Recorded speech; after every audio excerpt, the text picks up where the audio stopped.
I'll show you some simple, budget-friendly items I personally use starting my seeds indoors.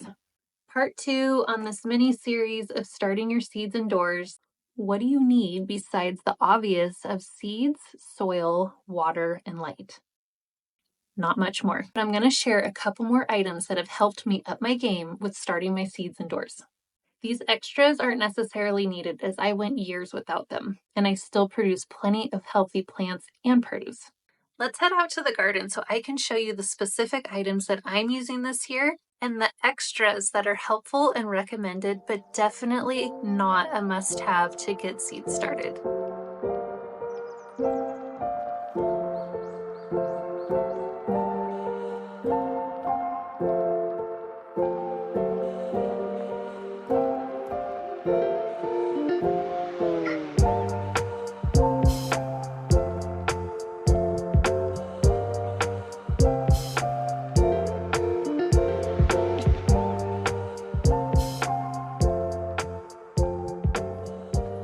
Let's start with the non-negotiables, the must-haves, the you're not getting anywhere without them. Number 1 on the list, seeds. If you missed part 1 of this mini series, I will link it below, but I talked a little bit more on seeds and where I personally like to purchase them. Over 15 years of gardening, I have collected quite a few seeds, and I love storing them in this photo organizer. You can keep your seed varieties separated and nicely organized until you're ready to plant. Number 2 on the list, potting soil. Whether you make your own or buy bag soil, try to find a potting soil or potting mix versus a garden soil, as it will be lighter, fluffier in texture, and less dense than garden soil, which is important for new seedlings and their roots. Potting soil with fertilizer mixed in it isn't a necessity at first, but you will want to supplement with additional fertilizers as your seedlings grow. We will get into that in a later video. Number 3, pots and trays. The varieties, sizes, quality, and prices range from small to large, heavy duty to a bit more flimsy, and the prices will reflect that. I have used the least expensive trays and pots over the years, along with saving pots from plants I have bought in the stores, to slowly swapping those out with higher quality. I have also put soil directly into the trays and planted seeds without the pots.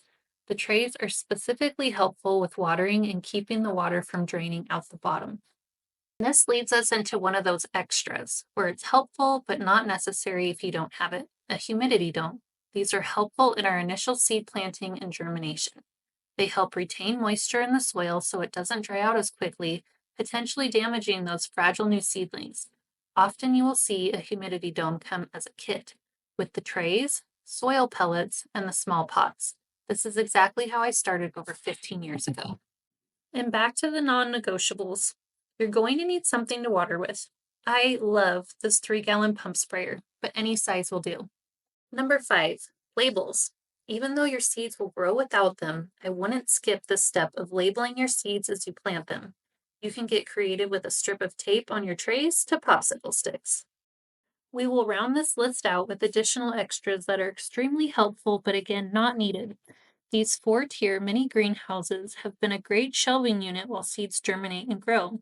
The separate lights that come in an array of colors are the perfect size for these greenhouses and install easily. They also daisy chain so you can minimize extra cords and plugs. Heat mats are a helpful tool with speeding up seed germination times.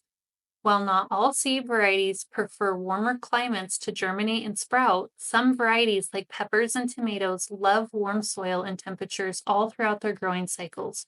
Your seeds will sprout without the heat mats, and given they are properly cared for, but it will add some time to when they germinate and sprout. And this concludes part 2 of this mini series on what's needed to start your seeds indoors.